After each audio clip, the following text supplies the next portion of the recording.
নামাজ পড়ছে একজন ব্যক্তি, সে আল্লাহর সাথে সরাসরি কথা বলছে, তার পাশে কথা বলা জায়েজ নেই। এমনকি নামাজরত ব্যক্তির পাশে কোরআন তেলাওয়াত করাও জায়েজ নেই। আমি কথা কি বুঝতে পারছেন? একজন ব্যক্তি নামাজে দাঁড়িয়েছে, আল্লাহর সাথে কথা বলছে, পাশে আপনি কোরআন তেলাওয়াত করতে পারবেন না জোরে জোরে। মনে মনে করতে হবে, করতে চাইলে মনে মনে করতে হবে। অনেক সময় মসজিদের ভিতরে দেখবেন নামাজ পড়া হচ্ছে, শোরগোল করছে।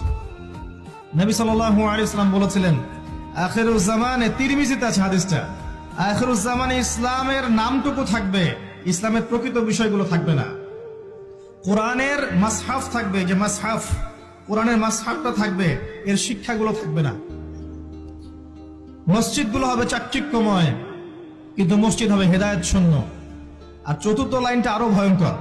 4 নম্বর লাইনে গিয়ে নবীজি বলেছেন সাল্লাল্লাহু আলাইহি ওয়াসাল্লাম, আসমানের নিচে জমিনের উপরে আল্লাহর সবচেয়ে নিকৃষ্ট সৃষ্টি হবেন এক শ্রেণীর আলেম, যাদের থেকে ফিতনা ছড়াবে এবং তাদের দিকেই ফিতনা ফিরে আসবে।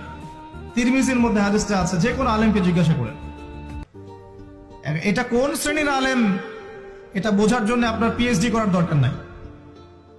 যারা দিনকে দুনিয়ার বিনিময়ে বিক্রি করেছে তারাই সেই শ্রেণীর আলেম। যারা সত্য কথা বলতে ভয় পেয়েছে তারাই সেই শ্রেণীর আলেম। যারা সত্যকে মিথ্যার সাথে মিশ্রিত করেছে তারাই সেই শ্রেণীর আলেম।